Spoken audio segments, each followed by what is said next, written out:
Oh, hello YouTube, and hello Gemini 888. This is going to be a little quick video response to your not so extreme rules video. Of course, even though I do agree with you on the fact that WWE is a little bit tame, but here's the thing about that.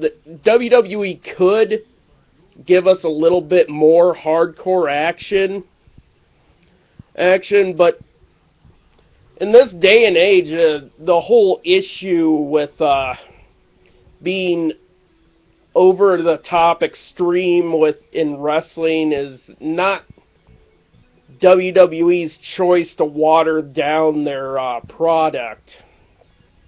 It's more or less the whole issue we're talking about is with concussions and severe life-threatening injuries.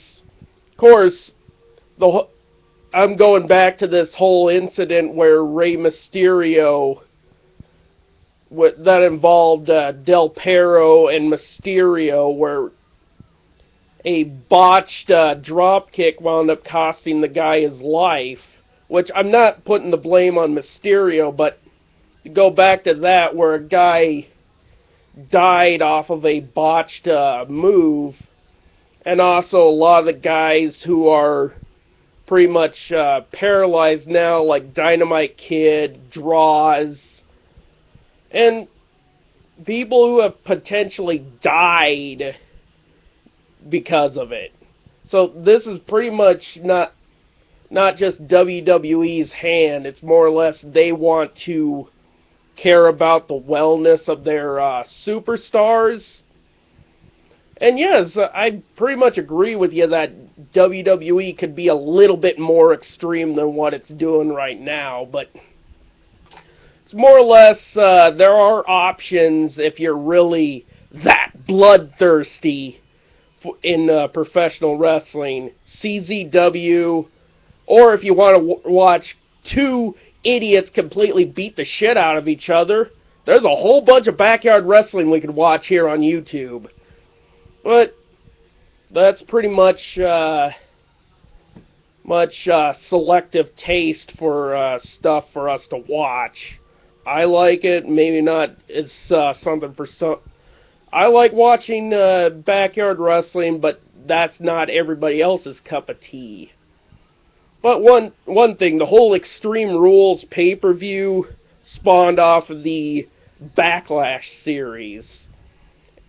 And actually, I think it spawned off of the ECW one night only pay-per-view. So, and then they moved it into the spot where Backlash was supposed to be.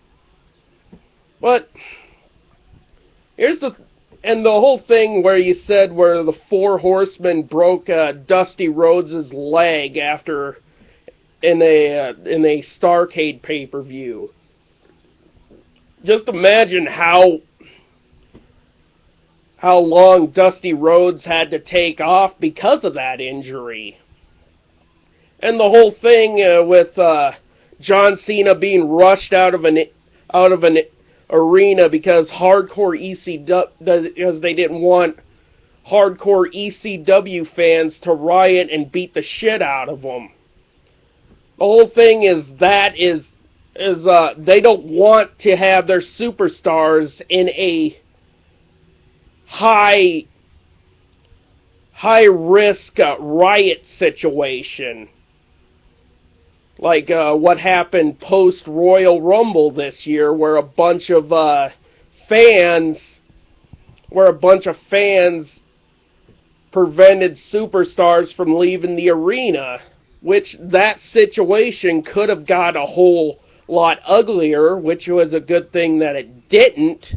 But you can't blame WWE for wanting to prevent a high-risk riot situation where potentially a wrestler can get severely hurt, or if a pissed-off fan winds up pulling a knife or a gun somebody could get killed. So that's kind of like my thoughts to the whole situation. I do agree WWE could be a little bit more extreme and hardcore, but whatever.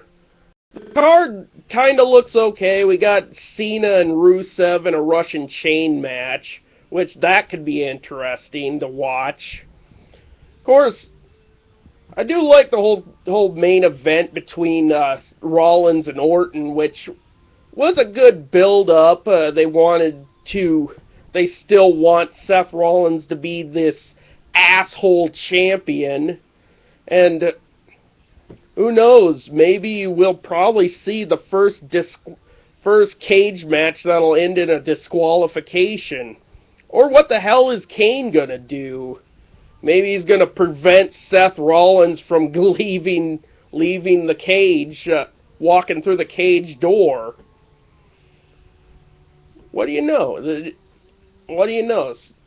The storytelling is pretty much good about it. Like, the whole thing with the RKO being banned is actually goes along with the storyline. The curb stomp is pretty much... Curb stomp being banned is legit concussion reasons, but on one hand I agree with that, but on the other hand it's like they don't want to get future lawsuits. But this is just my opinion on the whole matter. Good video as always. Peace the fuck out.